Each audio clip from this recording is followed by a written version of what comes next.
London, 1847. Sophia Havenshire stared at the letter until the words blurred before her eyes. The heavy parchment, bearing the Caldwell family seal, trembled in her hands. 3 months of desperate correspondence had led to this, a response that would determine her family's fate. "Well," her mother asked, twisting her handkerchief between reddened fingers. "What does Lord Caldwell say?"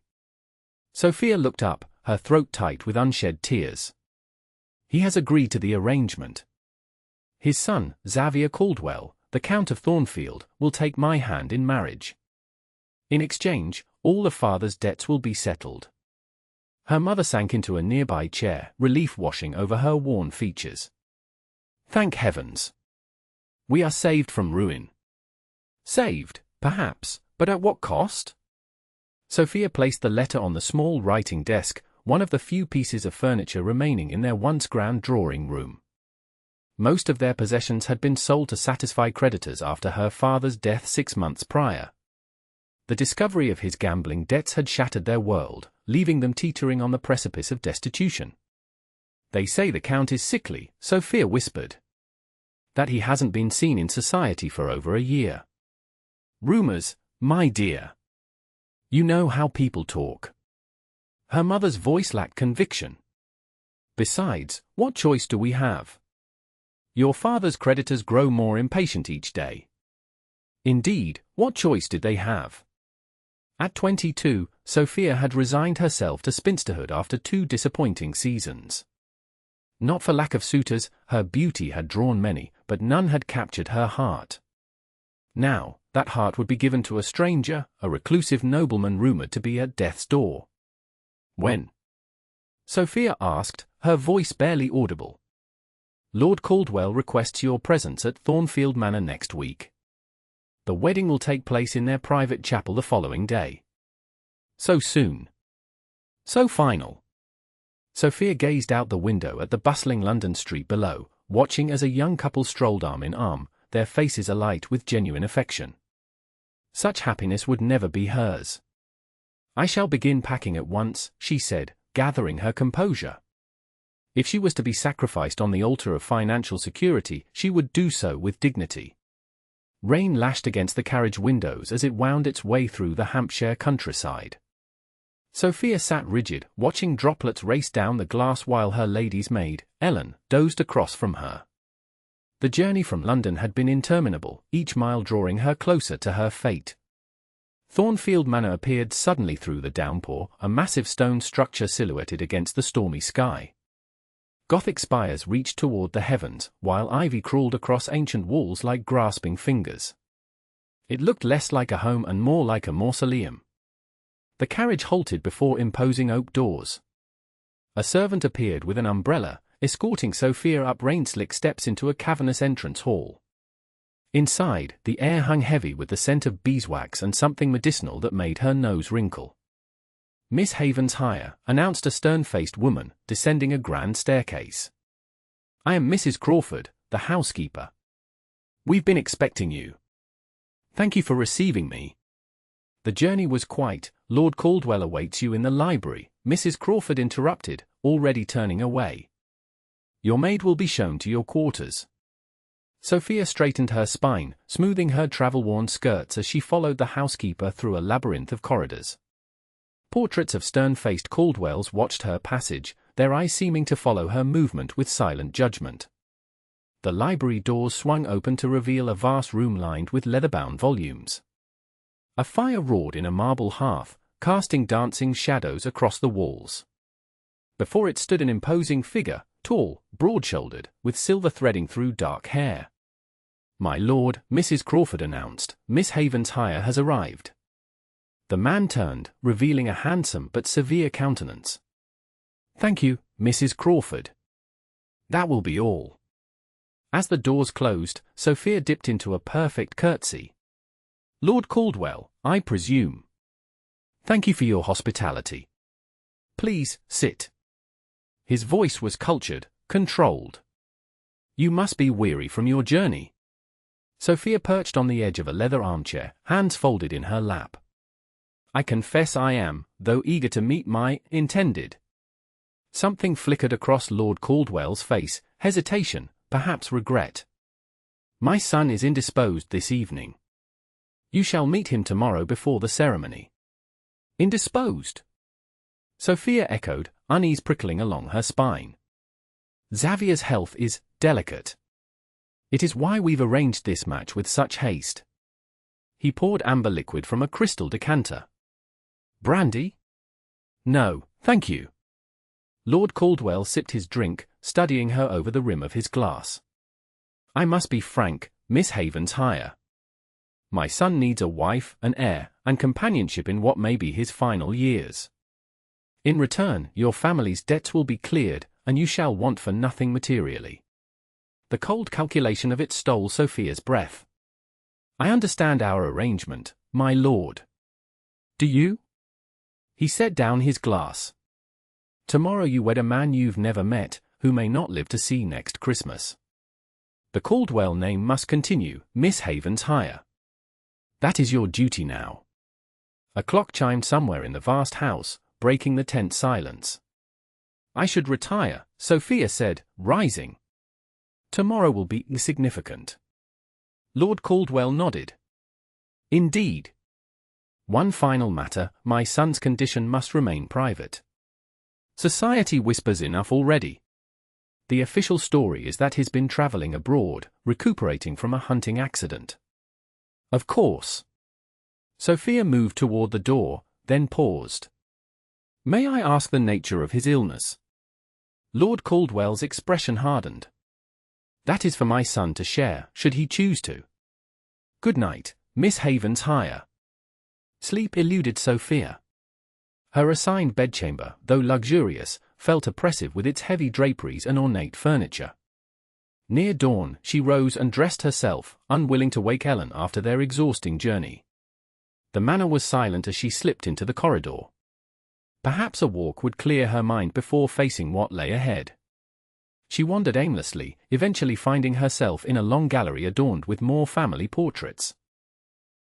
She stopped before a painting of a young man, perhaps 25, with striking features, intelligent eyes, and an enigmatic half-smile. Something about him seemed familiar, though she couldn't place why. My late wife always said that portrait captured my spirit better than my likeness. Sophia gasped, whirling to find a man watching her from the shadows. He leaned heavily on an ebony cane, his tall frame wrapped in a burgundy dressing gown. Though pale and gaunt, his resemblance to the portrait was unmistakable. Count Caldwell, she whispered. Xavier, please. Formalities seemed rather pointless considering our impending nuptials. His voice was deep but strained, as though speaking required effort. Sophia curtsied automatically. I apologize for wandering. I couldn't sleep. Nor I, though that's hardly unusual. He moved closer, his movements measured and careful. In the dim light, she could see the fine lines of pain etched around his eyes. So, you're to be my bride. My father chose well. You're lovelier than your miniature suggested. You've seen my portrait. A wry smile touched his lips. Did you think I'd agree to marry a complete stranger? I may be dying, but I'm not without curiosity. His bluntness startled her. Are you truly dying, my Lord Xavier? Everyone is dying, Miss Havenshire. I'm simply proceeding at a more accelerated pace. He gestured toward a nearby window seat. Shall we sit? Standing taxes me these days. Once seated, Sophia studied him more carefully. Despite his pallor and thinness, Xavier Caldwell possessed a certain magnetism. His eyes were sharp, intelligent, not the vacant stare of a man consumed by illness. You're very direct, she observed. A luxury of the condemned. Social niceties seem rather pointless when one's days are numbered. He regarded her thoughtfully. Are you afraid, Sophia? You may speak truthfully. The use of her given name sent an unexpected warmth through her chest. Yes, she admitted. Of many things. Including becoming my wife. Especially that. Xavier laughed, a genuine sound that transformed his face momentarily. Honesty. How refreshing. Most people tiptoe around me as though words might shatter my fragile constitution. Would you prefer I lie? Never. His expression grew serious. If we are to endure this arrangement, let us at least promise truth between us. God knows there's precious little of it in my life. A comfortable silence fell between them, broken only by the ticking of a grandfather clock in the corner. May I ask what afflicts you? Sophia ventured. Xavier's fingers tightened around his cane. The doctors disagree. Some say consumption, others a wasting disease of the blood. Whatever it is, it's been my companion for 3 years now. He glanced at her. Does that frighten you? The prospect of nursing an invalid husband. I'm not easily frightened by illness. I cared for my father before he died. Of his gambling debts, as I understand it. Sophia stiffened. You seem well informed about my circumstances. I insisted on knowing everything before agreeing to this match. His gaze softened. I don't judge you, Sophia. We're both pawns in this game, you to save your family, me to continue mine. Before she could respond, footsteps echoed down the corridor. Xavier rose with surprising swiftness. My nurse, come to drag me back to my sickbed. He took her hand, his touch surprisingly warm. Until later, then. Our wedding. With that, he vanished into the shadows, leaving Sophia with more questions than answers and the lingering warmth of his touch upon her skin. The private chapel at Thornfield Manor was illuminated by hundreds of candles, their light reflecting off ancient stained glass. No guests attended, only Lord Caldwell, the family solicitor, and a handful of servants witnessed Sophia's transformation from destitute gentleman's daughter to Countess of Thornfield. Xavier stood beside her, leaning less heavily on his cane than during their early morning encounter. Dressed in formal attire, his pallor somewhat disguised by the candlelight, he looked almost healthy, almost handsome, Sophia admitted to herself. The ceremony was brief. When prompted to kiss his bride, Xavier's lips brushed hers with surprising gentleness. His eyes, meeting hers afterward, held an apology and something else, a question, perhaps, or a challenge. Well, it's done, Lord Caldwell announced as they signed the register. The papers transferring funds to clear the Havenshire debts will be processed today. How clinical, Sophia thought. Her life exchanged for financial ledgers. The wedding breakfast that followed was a silent affair. Xavier ate little, pushing food around his plate while Lord Caldwell discussed estate matters. Afterward, he excused himself, citing fatigue. You'll find your husband is often absent, Lady Caldwell, Lord Caldwell said once his son had departed. His condition requires much rest. I understand, Sophia replied, though in truth, she understood nothing about the strange household she'd entered. Later, Ellen helped her change from her wedding gown into an evening dress, chattering nervously about the imposing manor and its mysterious master. The servants say the Count keeps to the east wing, Ellen whispered. That strange noises come from there at night. And Mrs. Crawford has forbidden anyone from entering without permission. Ellen, please. Sophia sighed. I've had quite enough mystery for one day. A soft knock interrupted them. Mrs. Crawford entered, her perpetual frown firmly in place. His lordship requests your presence in his study, my lady. Sophia followed the housekeeper through the manor's winding corridors to a part she hadn't yet seen. The study door stood ajar, revealing Xavier seated at a massive desk, reviewing documents. He looked up as she entered. Ah, my bride arrives. Thank you, Mrs. Crawford.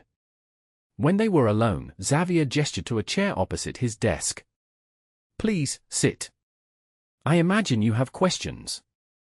Several thousand, Sophia admitted, sinking into the offered seat. Though I hardly know where to begin. Xavier's lips quirked into a half-smile. Perhaps I can assist. You're wondering about our sleeping arrangements. Heat flooded Sophia's cheeks. Yes, among other things. You have your own suite adjoining mine. There's a connecting door, should you wish to use it. His expression remained neutral. I won't impose upon you, Sophia. Our marriage may be real in the eyes of the law, but I'll not demand what isn't freely given. Relief and something like disappointment mingled in Sophia's chest. That's considerate. It's practical. You didn't choose this marriage, nor I, truly. He pushed a small stack of papers toward her. These are yours, the deed to a cottage in Somerset, bank drafts in your name, and investments that will support you after I'm gone. Sophia stared at the papers. You've arranged for my future. My father arranged our marriage for the Caldwell legacy. I've arranged for your security for my conscience. Xavier leaned back, a shadow of pain crossing his features. I may be a poor excuse for a husband, but I'll not leave you destitute when I die. You speak of death with such certainty. 3 years of steady decline breed certainty, my dear. Sophia reached for the papers, then hesitated. And if I wish to earn my security? To be a true wife rather than merely a name on legal documents. Something kindled in Xavier's eyes, surprise, perhaps hope. Then I would be humbled by your generosity. But I won't hold you to vows spoken under duress. Before she could respond, Xavier grimaced suddenly, pressing a hand to his chest. Sophia rose in alarm as he fumbled for a small vial in his desk drawer, hands trembling as he uncorked it. Xavier? Shall I call someone? He swallowed the liquid, breathing heavily. No. It will pass. After a moment, color returned to his face. My apologies. These episodes are unpredictable. What was that medicine? A tincture my father's man of science concocts. It helps with the pain. Xavier straightened his papers.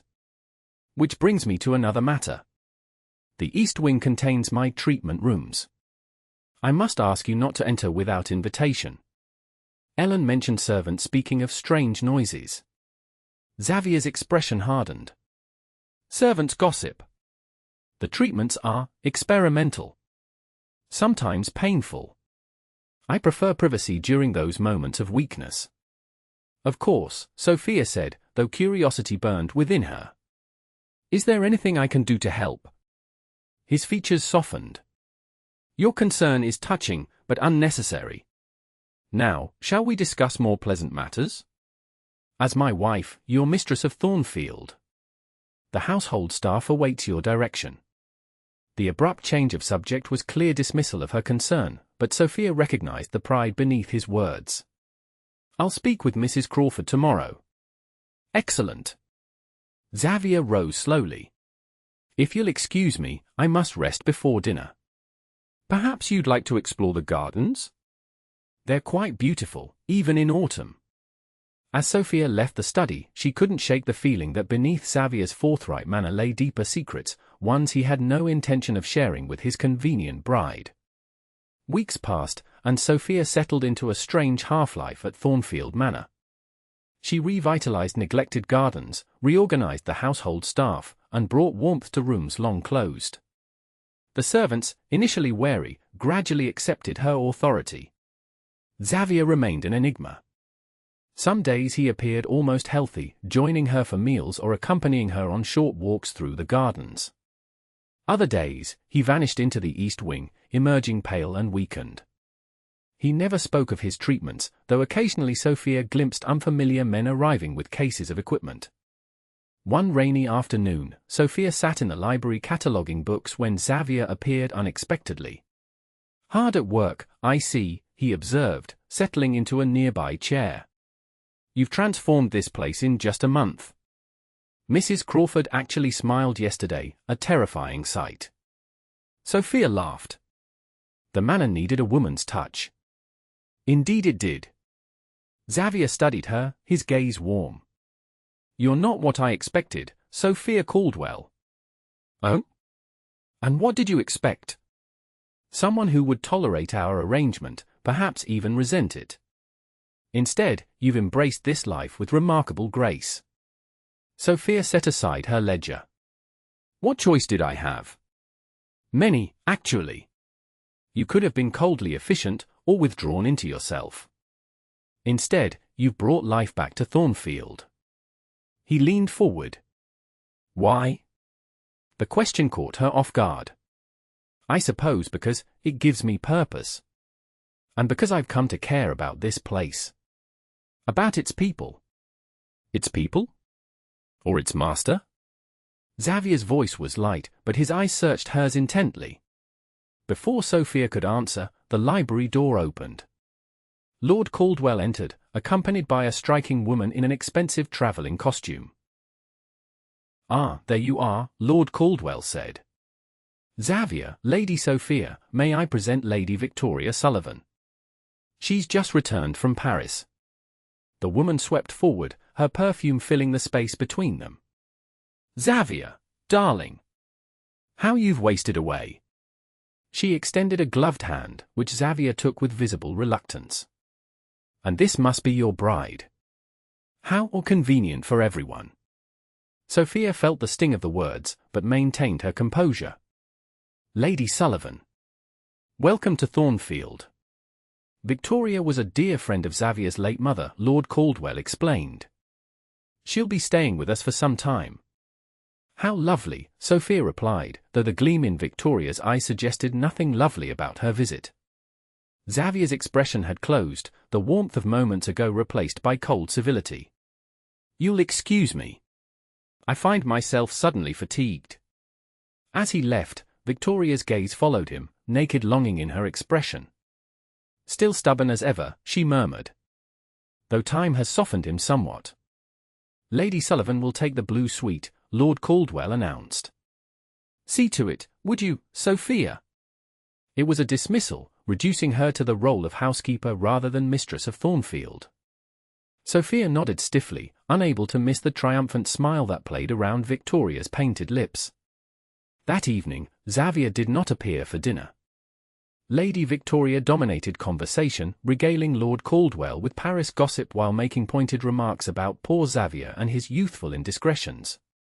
Such a tragedy, she sighed, sipping wine. He could have had anyone, you know. Half the débutantes in London were mad for him before his decline. Including yourself, I gather. Sophia asked mildly. Victoria's smile tightened. We had an understanding once. Before his illness changed everything. That will be enough, Victoria, Lord Caldwell warned. The past is irrelevant. Later, as Sophia prepared for bed, she heard voices from Xavier's room, his and Victoria's, their tones heated. Pressing closer to the connecting door, she caught fragments, still can't forgive me. Victoria was saying. Forgiveness implies you're sorry. Xavier's voice was cold. You made your choice 3 years ago. I was afraid. You were dying, I'm still dying, Victoria. Nothing's changed. Everything's changed. Your father says the treatments are experimental at best. Why are you really here? A pause, then, perhaps I made a mistake. Perhaps I still love you. Sophia stepped back from the door, heart pounding. She had no right to jealousy, this was a marriage of convenience, not love. Yet something twisted painfully in her chest at the thought of Xavier and Victoria together. She climbed into bed, blowing out her candle. In the darkness, she faced an uncomfortable truth, somewhere amid the strange half-life they shared, she had begun to care for her sickly husband. Perhaps too much. Victoria's presence cast a pall over Thornfield. She insinuated herself into daily routines, reminisced about shared memories with Xavier, and treated Sophia with barely concealed condescension. Lord Caldwell encouraged her presence, often leaving the women alone together while he and Xavier discussed business matters. One afternoon, finding herself at loose ends, Sophia ventured into rarely used parts of the manor. A narrow staircase led her to a small tower room overlooking the east wing. Through its windows, she could see a courtyard where a carriage had just arrived. 2 men unloaded crates while Xavier and his father watched. Curious, Sophia descended and made her way toward the east wing. She had respected Xavier's privacy thus far, but Victoria's arrival and the secretive nature of his treatments had kindled suspicion. What illness required such mystery? The east wing corridor was silent, its doors closed. She tried several handles, locked, until finding one that yielded. The room beyond was filled with books, journals, and scientific equipment. Glass vials contained colored liquids, while notebooks lay open, filled with formulas and observations. Sophia examined a journal, its pages covered in Xavier's distinctive handwriting, *Day 341, increased potassium nitrate concentration. Heart palpitations reduced, but weakness persists. Blood analysis shows promising reduction in anomalous cells. **** Day 350, father insists on bringing in Dr. Marlowe. Reluctantly agreed. His shock therapy did more harm than good. Return to my own formula afterward. **** Day 372, breakthrough. Combining silver nitrate with the base tincture stabilized my condition for nearly 6 hours.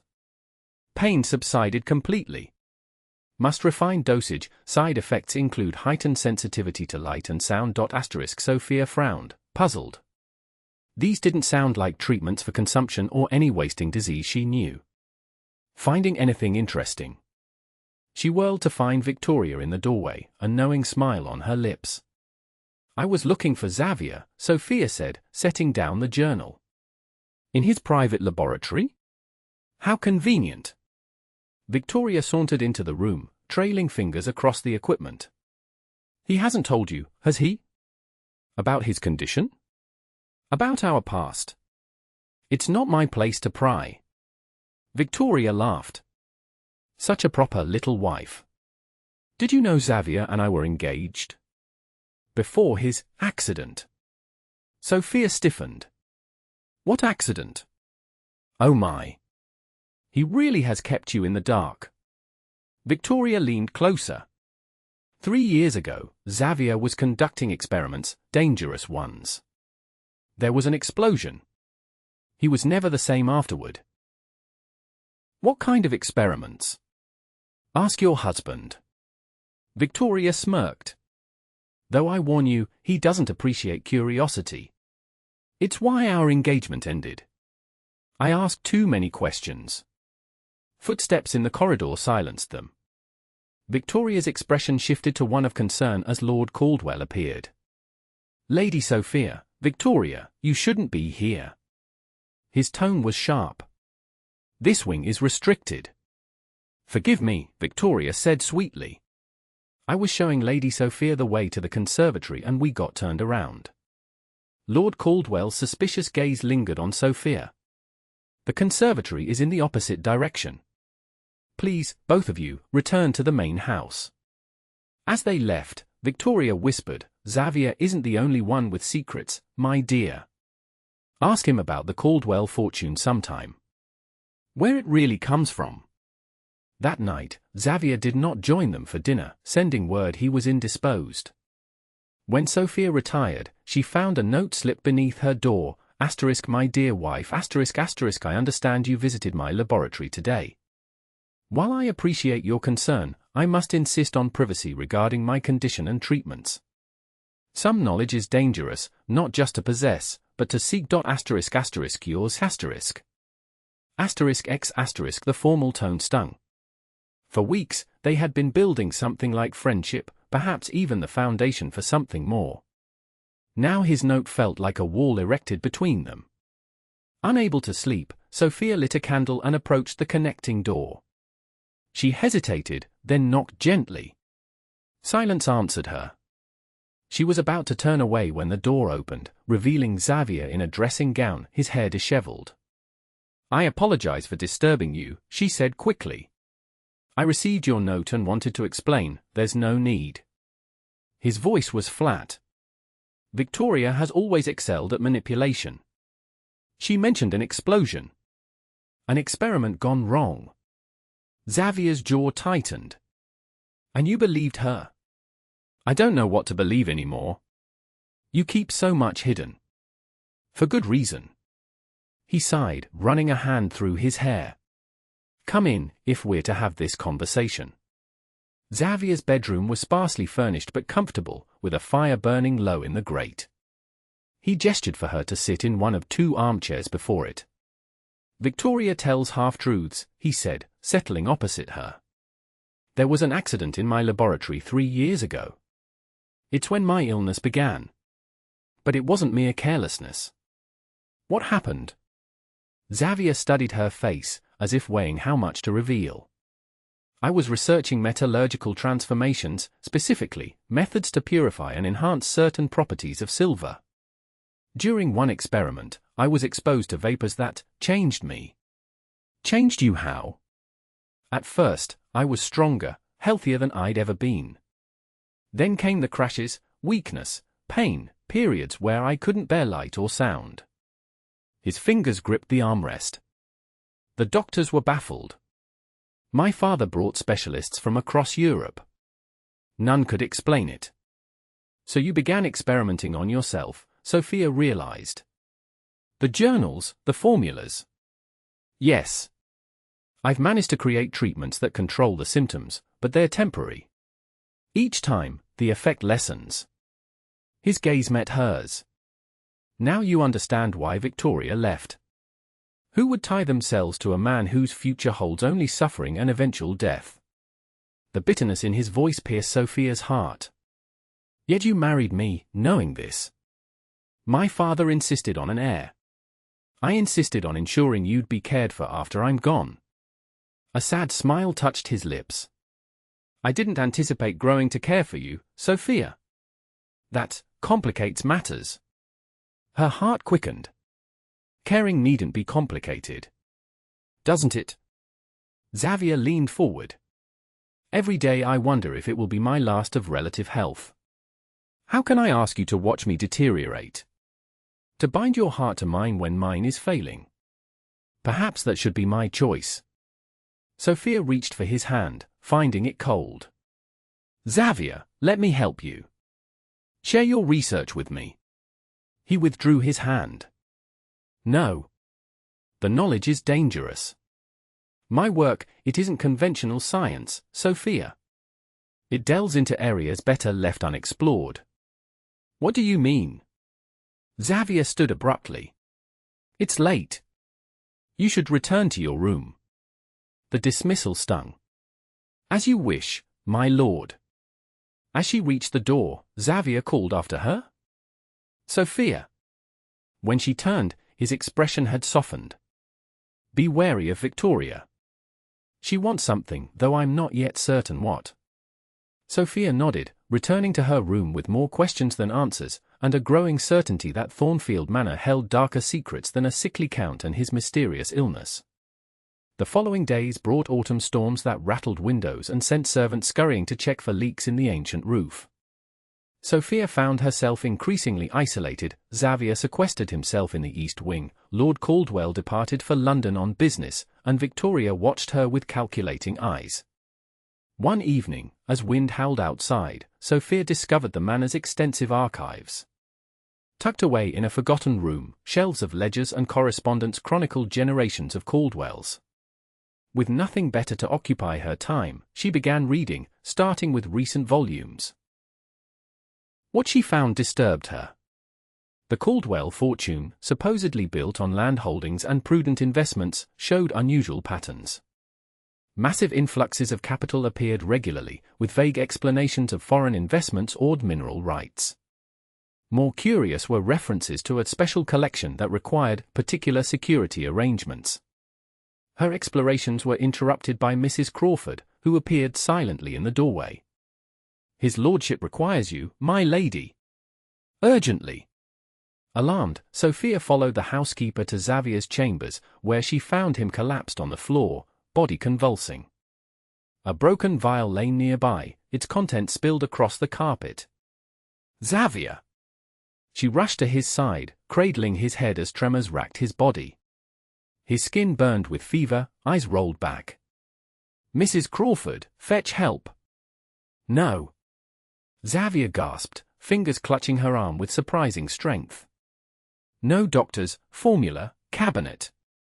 Understanding, Sophia hurried to a cabinet in the corner. Inside were dozens of vials, each labeled with cryptic notations. Which one? She called desperately. Silver, liquid, blue stopper. She found it, a small vial with cloudy liquid. Returning to Xavier, she supported his head as he swallowed the contents.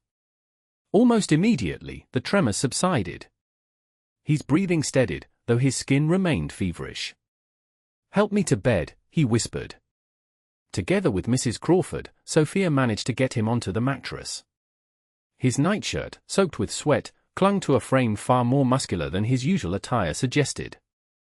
Despite his illness, Xavier Caldwell was not the frail invalid he appeared. "Leave us," Xavier told Mrs. Crawford once settled. When they were alone, he closed his eyes briefly. "Thank you." "What happened?" Sophia asked, perching beside him on the bed. "Experiment went wrong.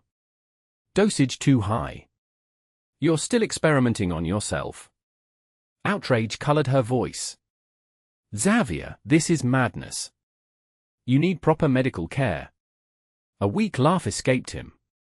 "No doctor can help what ails me." "Then tell me. Let me understand." He studied her face, then sighed. "Help me sit up." Once positioned against the headboard, Xavier took her hand. "What I tell you must remain between us. My father, he doesn't fully comprehend what happened to me, what I've become. You have my word." Xavier's grip tightened. "The accident 3 years ago, it wasn't just chemical exposure. I was experimenting with combining metallurgical science and ancient alchemical texts." "Alchemy? You mean turning lead to gold?" "Xavier, that's impossible." "So I believed." His eyes held a feverish intensity. "I didn't create gold, Sophia. I created something far more valuable and dangerous. A compound that, when introduced to living tissue, enhances its properties beyond natural limitations." "I don't understand." "The vapor I inhaled changed me at a fundamental level. For brief periods, I possess strength and senses far beyond normal human capacity. But the human body wasn't designed for such enhancement. It breaks down, deteriorates between doses." His voice dropped. "Each treatment restores me temporarily, but the crash afterward grows worse each time." Sophia stared in disbelief. "You're saying you created some sort of elixir? That it gives you superhuman abilities?" "I know how it sounds. But you've seen the evidence, a man supposedly dying who somehow maintains this household and his father's business interests. The locked east wing where I conduct my research and weather the transformations. If what you say is true, why keep it secret? Such a discovery could change the world? Or destroy it." Xavier's expression darkened. "Imagine such power in the hands of armies. Of tyrants. My father understands enough to know we must keep it contained, though he presses me to refine it, to make it permanent and stable." "For what purpose?" "The Caldwell fortune is built on secrets, Sophia. Generations of seeking power through unconventional means. My grandfather was an explorer who brought back artifacts and knowledge from civilizations most believe mythical. My father expanded our wealth through applications of that knowledge." Sophia recalled Victoria's words about the source of the Caldwell fortune. "And you continued their work?" "Until it nearly killed me." Xavier released her hand. "Now you understand why Victoria left. Not just a sickly fiancé, but one engaged in pursuits she considered ungodly. Yet you still continue your experiments." "Because I have no choice." Frustration edged his voice. "Without the treatments, I would die within weeks. With them, I might find a cure, a way to reverse what I've done to myself." Sophia rose, pacing the room as she processed his incredible tale. Part of her wanted to dismiss it as the ravings of a fevered mind, yet she had witnessed too many inexplicable things at Thornfield to dismiss it entirely. "Show me," she said finally. "What?" "Show me these enhanced abilities. Prove what you're claiming." Xavier hesitated. "The treatment I just took, it will begin working soon. But Sophia, witnessing it may change how you see me. I want the truth, Xavier. No more secrets between us."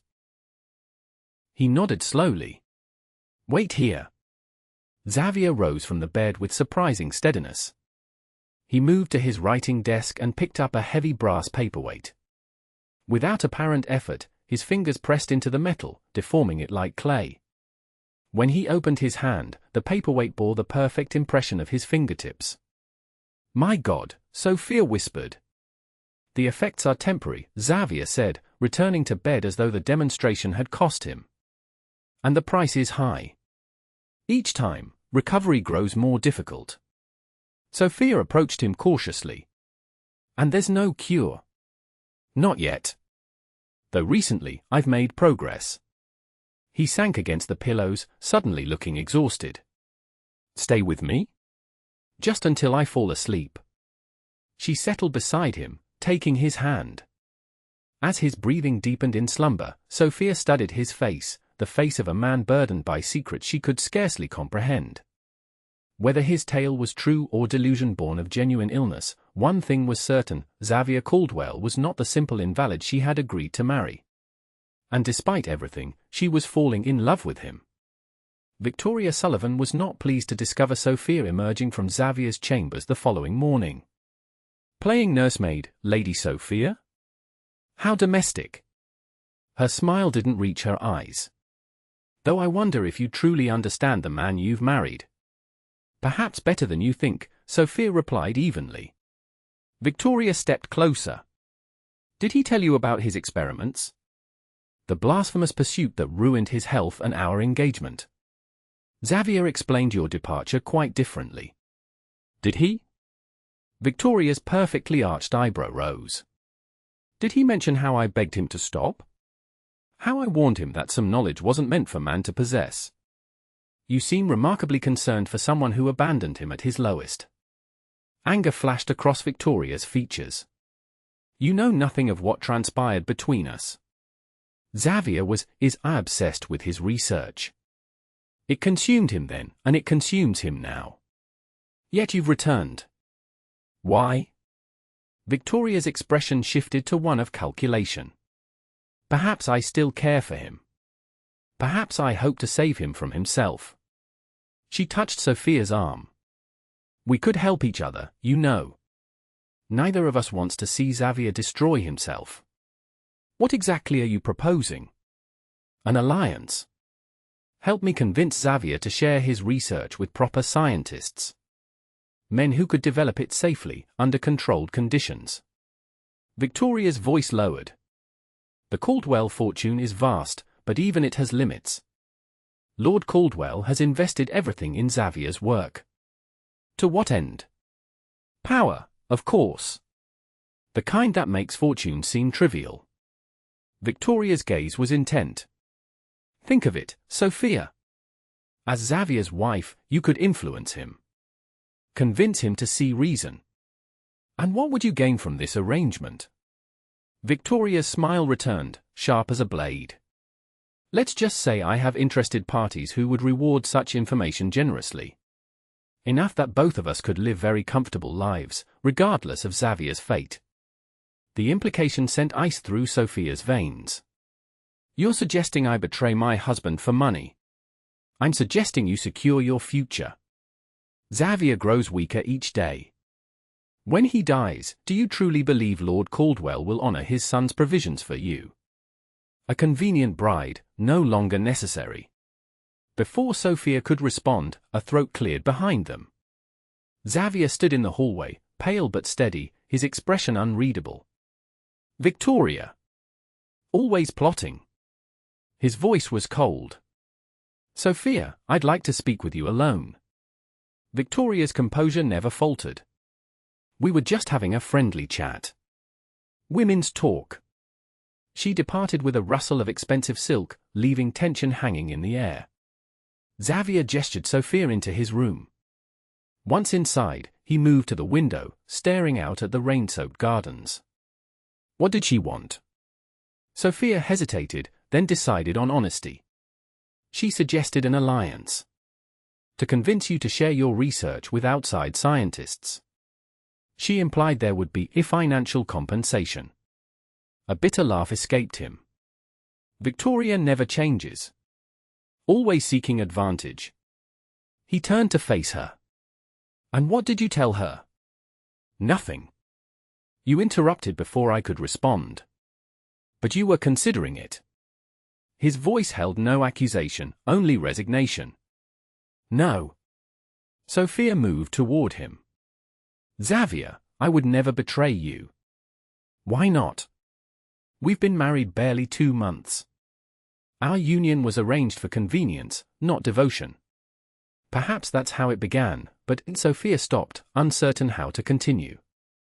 Xavier stepped closer, his gaze intent. But what, Sophia?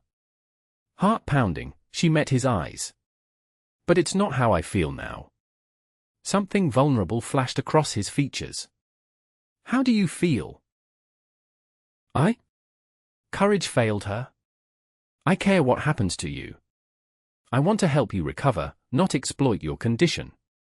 Disappointment flickered in his eyes, quickly masked.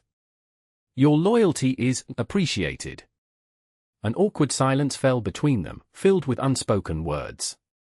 Victoria mentioned that Lord Caldwell has invested heavily in your research, Sophia said finally. Is that true? Xavier moved to his desk, straightening papers. My father believes my work could restore the Caldwell name to its former glory. He's always been more concerned with legacy than ethics. And you? I simply want to survive. He glanced at her. And perhaps, make amends for the hubris that brought me to this point. Sophia approached him cautiously. Let me help you. Not just as a nurse when you're ill, but with your research. It's dangerous, Sophia. The knowledge, the substances themselves, I'm stronger than I appear. She took his hand.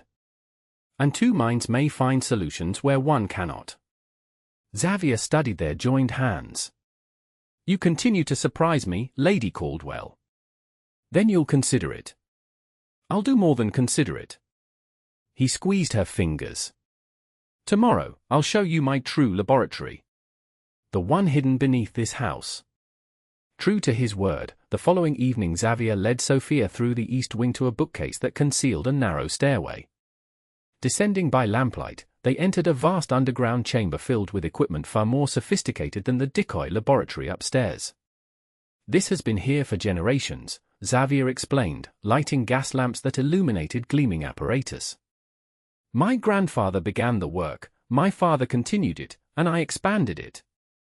Sophia circled the room in awe. Glass tubes connected bubbling retorts, while strange mechanisms hummed with hidden energy. In one corner stood what appeared to be a metal chamber large enough to hold a man. What is all this? The culmination of centuries of hidden knowledge. Xavier moved to a locked cabinet, which he opened with a key from his pocket. Inside sat rows of vials containing liquid that seemed to shimmer with an inner light. And this is the result, what I call argentum vitae. Living silver. He removed one vial, holding it reverently. One drop enhances human capability tenfold, but only temporarily. The human body rejects it eventually, violently. I've been trying to create a stable version that the body will accept permanently. And these crashes you experience, they're the rejection. Yes. Each time worse than the last. He replaced the vial carefully. I've documented everything in these journals. My observations, formulations, failures, and successes. Sophia examined the nearest journal, filled with diagrams and formulas beyond her comprehension. This will take time to understand. Time I may not have. Xavier's expression grew grim. My father returns tomorrow with a specialist from Vienna, another in a long line of scientists hoping to exploit my discovery. He grows impatient with my refusal to share the complete formula. What happens if you refuse again? Xavier's laugh held no humor. My father is not a man accustomed to denial. He believes my work belongs to the Caldwell legacy, not to me alone. A chill ran through Sophia. Would he force you? Once, I would have said no. Now? He shrugged. My condition weakens me. And Victoria's presence is no coincidence. She works for someone, perhaps my father, perhaps others interested in my research. Then we must act quickly, Sophia said, determination rising. Hide your research, secure your formula. Xavier studied her with newfound respect. We? Yes, we. I am your wife, Xavier. Your partner. She took his hands in hers. Whatever comes, we face it together. Something shifted in Xavier's expression, hope, perhaps, or resolve. He stepped closer, one hand rising to cup her cheek. Sophia Caldwell, he murmured. I begin to think our arranged marriage was the one truly successful experiment in this house. His lips met hers, gently at first, then with growing passion. Unlike the chaste kiss at their wedding, this held promise and desire. Sophia melted into his embrace, her heart racing as his arms encircled her.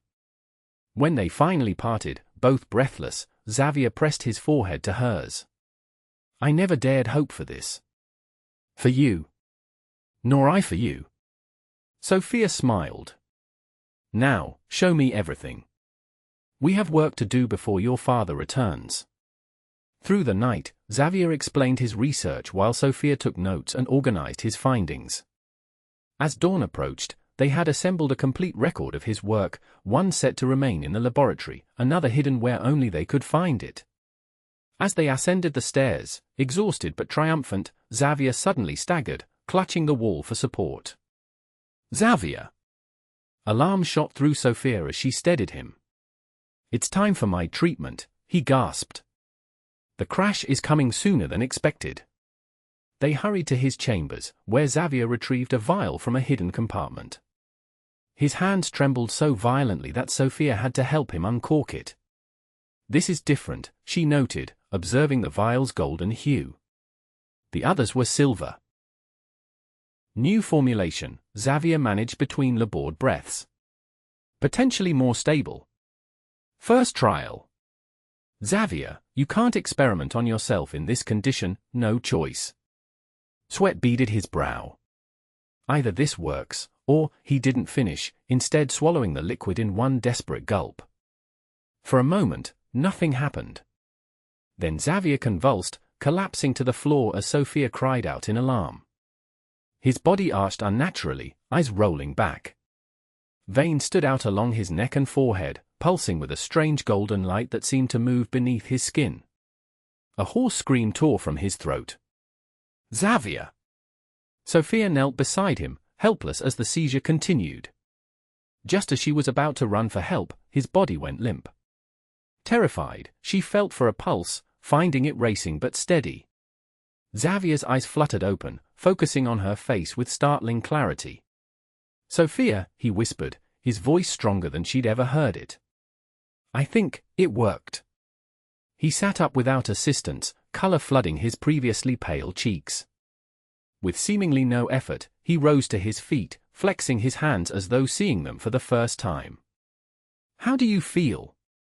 Sophia asked, rising cautiously. Alive. Wonder filled his voice. Truly alive. The pain is gone, completely. Before she could respond, the bedroom door burst open. Lord Caldwell stood there, Victoria at his shoulder, both staring at Xavier with undisguised shock. You've done it, Lord Caldwell said, his voice tight with excitement.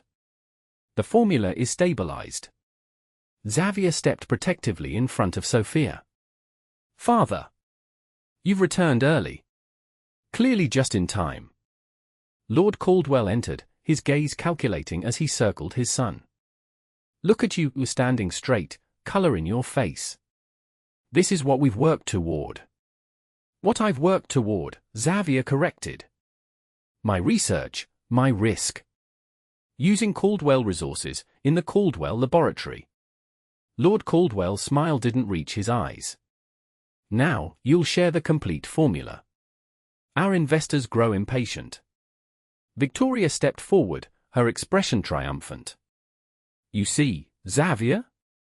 I told you your father wouldn't wait forever.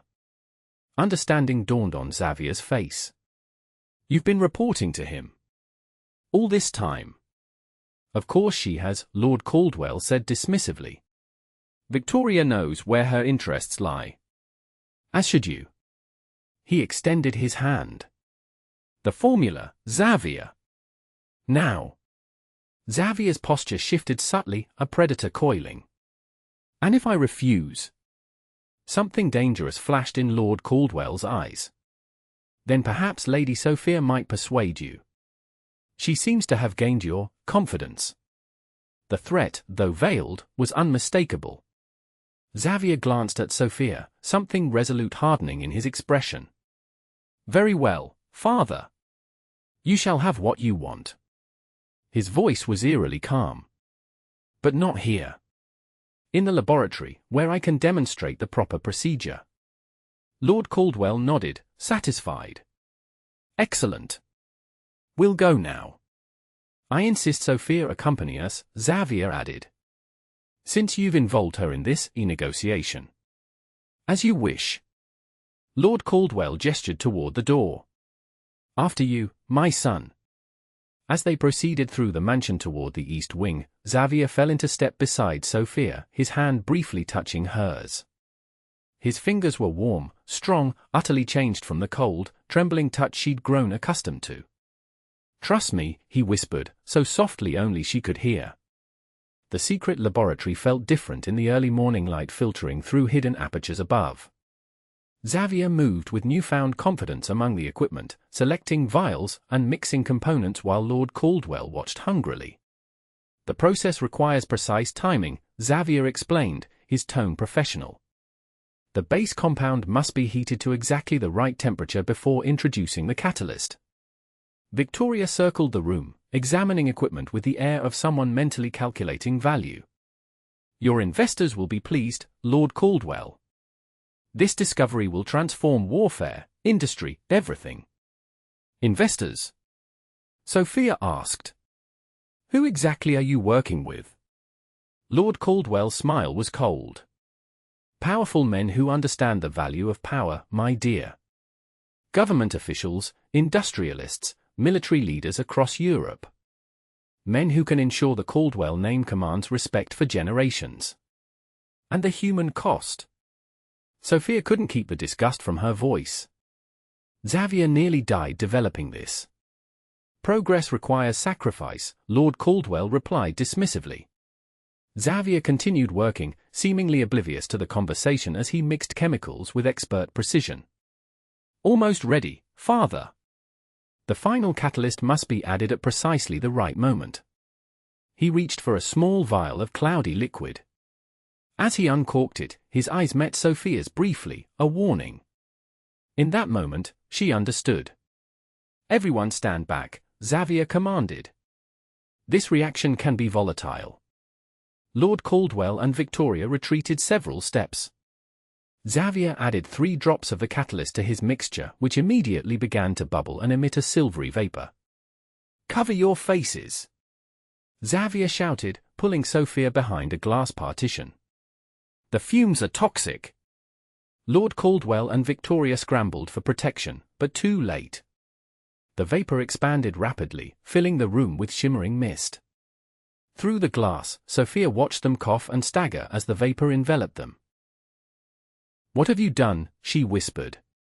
Created a neutralizing agent, Xavier replied grimly. It renders the Argentum Vitae inert. Permanently. Lord Caldwell collapsed to his knees, Victoria following moments later. Neither appeared harmed, merely disoriented. As the vapor dissipated, Xavier emerged from behind the partition. The formula you wanted, father, he said coldly. The one that ensures no one can misuse my discovery. Lord Caldwell's face contorted with rage. You fool. Do you have any idea what you've done? Exactly what I should have done 3 years ago. Xavier moved to the cabinet containing his research and began systematically destroying vials of the compound. Your investors will be disappointed, I imagine. They'll ruin us. Lord Caldwell struggled to his feet. Everything I've built, the Caldwell fortune will survive, Xavier interrupted. Though perhaps without the influence you craved. We'll be merely wealthy, not powerful. How disappointing for you. Victoria had recovered enough to speak, her voice hoarse. You destroyed your cure as well. You'll return to your deteriorating state. A smile touched Xavier's lips as he glanced at Sophia. Perhaps not. The formulation I took earlier was different, designed to bond permanently. I believe it succeeded where others failed. Impossible, Lord Caldwell spat. You've been trying for years, with the wrong approach. Xavier extended his hand to Sophia, who took it without hesitation. I was trying to conquer nature, to bend it to my will. This new formula works with the body's natural processes, enhancing rather than transforming. Lord Caldwell stared at his son, calculation replacing anger in his eyes. If that's true, if you've succeeded, then the formula exists in only one place, my blood. Xavier's voice hardened. And it will remain there. My research ends today. You can't make that decision alone, Lord Caldwell protested. This discovery belongs to the Caldwell legacy. No, father. It belongs to humanity, or to no one. Xavier turned to Sophia. We're leaving Thornfield. Today. Lord Caldwell stepped forward, his face darkening. I forbid it. Guards. But the men who entered weren't Lord Caldwell's private guards. They wore the uniform of the local constabulary, led by a stern-faced inspector. What is the meaning of this? Lord Caldwell demanded. Lord Caldwell, the inspector announced formally, I have a warrant for your arrest on charges of conspiracy, industrial espionage, and illegal experimentation. Shock rendered Lord Caldwell momentarily speechless. Victoria edged toward the door, only to find her path blocked by another officer. Lady Sullivan, the inspector continued, you are also named in our investigation. Please don't attempt to leave. Xavier watched the proceedings with grim satisfaction. When Sophia looked at him questioningly, he explained quietly, I sent documentation to the authorities last night, evidence of my father's dealings with foreign agents and unethical research practices. I suspected he might force my hand today. You betrayed your own father. Victoria asked incredulously as handcuffs were applied to her wrists. He betrayed everything our family should stand for. Xavier's expression held no triumph, only resolve. Knowledge is meant to elevate humanity, not subjugate it. As Lord Caldwell and Victoria were led away, their protests echoing through the ancient manor, Xavier turned to Sophia. I'm sorry you were drawn into this madness, he said softly. You deserved better than a marriage built on deceit. Sophia touched his face, marveling at the healthy warmth of his skin. Perhaps it began that way. It needn't continue as such. Hope kindled in Xavier's eyes. What are you saying? That I meant what I said last night. We face things together, as partners, as equals. She smiled. As husband and wife, in truth as well as name. Xavier drew her close, his embrace strong and sure. I don't deserve you, Sophia Caldwell. Perhaps not, she teased. But you have me nonetheless. In the days that followed, Thornfield Manor underwent transformation. The secret laboratory was dismantled, its contents carefully destroyed under Xavier's supervision. Lord Caldwell's arrest caused scandal, of course, but the specific nature of his crimes remained classified by government order. As spring arrived, Xavier and Sophia stood in the newly replanted gardens, watching as workers removed the last traces of the East Wing's ominous modifications. What will you do now? Sophia asked. With your health restored, the world opens before you. Xavier considered this, his arm around her waist. I thought perhaps we might travel. There's a cottage in Somerset I'm told is quite lovely. He smiled down at her. A fresh start, away from Thornfield's shadows. I'd like that. Sophia leaned against him, content. Though I admit I've grown fond of certain aspects of this place. Oh? Such as? The library. The gardens. She turned in his arms, her eyes meeting his. The master of the house. Xavier's laugh was free from the bitterness that had once characterized it. A fortunate thing, as I've grown rather fond of its mistress. Their kiss, witnessed only by blooming roses and spring sunshine, sealed a union that had begun in calculation but blossomed into something neither could have predicted, a marriage of true minds, hearts, and souls. And if Xavier Caldwell sometimes displayed unusual strength or stamina, or if his wife possessed knowledge that made university men stare in astonishment, well, every marriage has its secrets. There simply happened to be extraordinary,